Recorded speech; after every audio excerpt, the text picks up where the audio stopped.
जैसा कि आपको भी पता होगा कि हमारे देश में धर्म को लेकर के तरह तरह के मुद्दे सामने आते रहते हैं, जिसमें से एक मुद्दा है धर्मांतरण।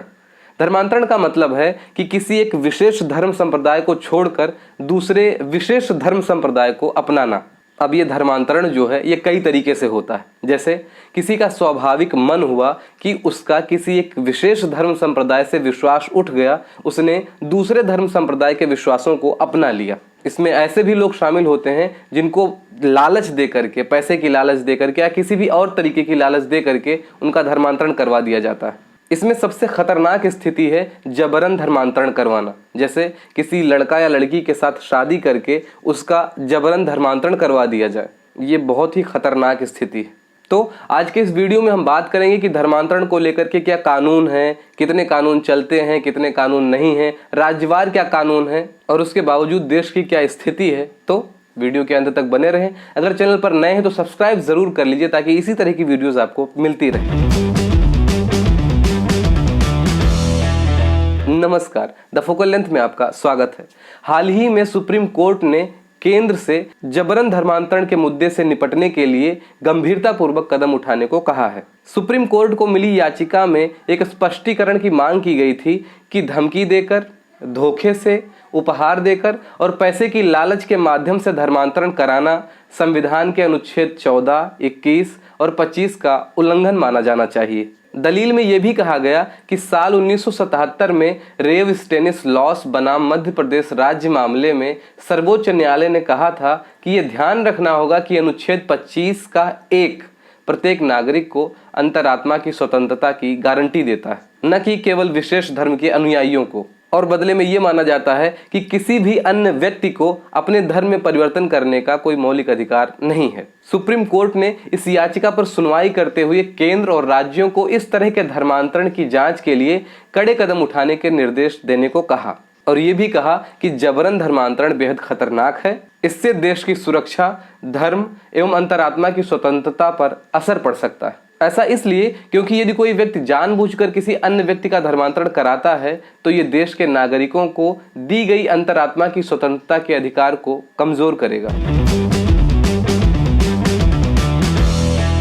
बात करें कि धर्मांतरण विरोधी कानूनों की जरूरत ही क्यों है, तो इसमें सबसे पहला पॉइंट है कि धर्मांतरण कराने का अधिकार किसी को नहीं होना चाहिए, क्योंकि संविधान प्रत्येक व्यक्ति को अपने धर्म को मानने, आचरण करने और प्रचार करने का मौलिक अधिकार देता है। और धर्मांतरण में ये होने लगता है कि किसी एक खास धर्म का व्यक्ति दूसरे धर्म के व्यक्ति को अपने धर्म में शामिल करने का प्रयास करता है और वो प्रयास कई तरीके का होता है, जिसमें धोखाधड़ी और जबरदस्ती भी शामिल है। अंतःकरण और धर्म की स्वतंत्रता के व्यक्तिगत अधिकार का विस्तार धर्मांतरण के सामूहिक अधिकार के अर्थ में नहीं किया जा सकता है। धार्मिक स्वतंत्रता का अधिकार धर्मांतरण करने वाले और परिवर्तन होने की मांग करने वाले व्यक्ति के लिए समान रूप से उपलब्ध है। और दूसरा पॉइंट ये है कि इससे छल और धोखे के साथ में किए जा रहे शादी विवाह में कुछ कमी आएगी, क्योंकि हाल ही के दिनों में ऐसे कई सारे उदाहरण सामने आए हैं जिसमें लोग अपने धर्म और जाति को छुपा करके दूसरे धर्म के व्यक्तियों के साथ शादी करते हैं और शादी के बाद में दूसरे धर्म के व्यक्ति को अपने धर्म में परिवर्तित करने के लिए मजबूर करते हैं। हाल ही में सर्वोच्च न्यायालय ने भी ऐसे कई मामलों का न्यायिक संज्ञान लिया है। न्यायालय के अनुसार इस तरह की घटनाएं न केवल धर्मांतरित व्यक्तियों की धर्म की स्वतंत्रता का उल्लंघन करती हैं, बल्कि हमारे समाज के धर्मनिरपेक्ष ताने बाने के भी खिलाफ हैं।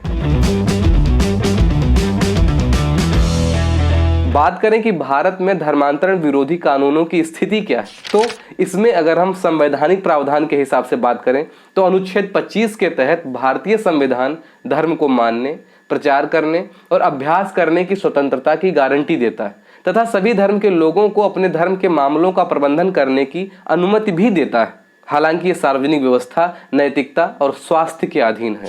कोई भी व्यक्ति अपने धार्मिक विश्वासों को जबरन लागू नहीं करेगा और इस प्रकार व्यक्ति को उसकी इच्छा के विरुद्ध किसी भी धर्म का पालन करने के लिए मजबूर नहीं किया जाना चाहिए। ये तो हम बात कर रहे थे संवैधानिक प्रावधान की। अब अगर हम बात करें कि ऐसे मुद्दों को लेकर के कोई मौजूदा कानून भी है भारत में, तो धार्मिक रूपांतरणों को प्रतिबंधित या विनियमित करने के लिए कोई केंद्रीय कानून नहीं है। हालांकि साल 1954 के बाद से कई मौकों पर धार्मिक रूपांतरणों को विनियमित करने हेतु संसद में निजी विधेयक पेश किए गए। इसके अलावा साल 2015 में केंद्रीय कानून मंत्रालय ने कहा था कि संसद के पास धर्मांतरण विरोधी कानून पारित करने की विधायी शक्ति नहीं है। देश में इस मुद्दे को लेकर के मौजूदा कानून की स्थिति तो बहुत डामाडोल है, लेकिन पिछले कुछ वर्षों में कई राज्यों ने बल, धोखाधड़ी या प्रलोभन द्वारा किए गए धर्म परिवर्तन को प्रतिबंधित करने के लिए धार्मिक स्वतंत्रता कानून लागू किया है। जैसे उड़ीसा धार्मिक स्वतंत्रता अधिनियम 1967, गुजरात धार्मिक स्वतंत्रता अधिनियम 2003, झारखंड धार्मिक स्वतंत्रता अधिनियम 2017, उत्तराखंड धार्मिक स्वतंत्रता अधिनियम 2018 और कर्नाटक धार्मिक स्वतंत्रता के अधिकार का संरक्षण अधिनियम 2021। अब बात करें कि अगर धर्मांतरण विरोधी कानून बन भी जाते हैं तो उनके क्या दुरुपयोग हो सकते हैं, जो कि और भी खतरनाक है। तो गलत बयानी, बल, धोखाधड़ी और प्रलोभन जैसी शब्दावलियों के दुरुपयोग को एक बड़ा अवसर मिल सकता है, क्योंकि ये ऐसी शब्दावलियां हैं जो कि बहुत अस्पष्ट और व्यापक हैं, जिनका धार्मिक स्वतंत्रता के संरक्षण के परे भी और कई विषयों पर अर्थ है। जैसे धोखाधड़ी, जबरदस्ती को परिभाषित नहीं किया जा सकता और न सिर्फ ये धर्मांतरण में ही काम आती हैं, इनके बहुत सारे क्षेत्र हैं। दूसरा, अल्पसंख्यकों के विरोध की संभावना बढ़ सकती है। वो ऐसे कि आप सोच के देखिए कि कोई अल्पसंख्यक लड़का किसी बहुसंख्यक लड़की से अगर शादी कर लेगा और मान लो कि यह शादी उन दोनों ने राजी होकर के किया है, इसके बावजूद भी बहुसंख्यक अल्पसंख्यक को प्रताड़ित कर सकता है।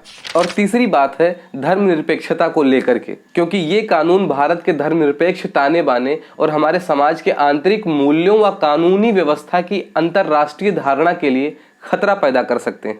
अब आप सोच रहे होंगे कि एक तरफ तो मैं कह रहा हूं कि ऐसे कानून बनने भी चाहिए और दूसरी तरफ कह रहा हूं कि कानून बनने के बाद में ये गलतियां हो सकती हैं।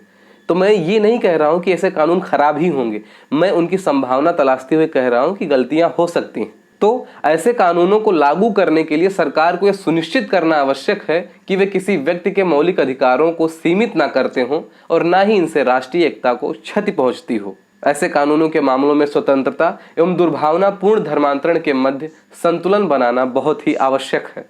धन्यवाद। ये वीडियो आप द फोकल लेंथ के हमारा परिवेश श्रृंखला में देख रहे हैं। अगर आपको वीडियो अच्छी लगी हो तो लाइक कीजिए, दोस्तों में शेयर कीजिए और अगर चैनल पर नए हैं तो सब्सक्राइब जरूर कर लीजिए ताकि इसी तरह की वीडियोस आपको मिलती रहें।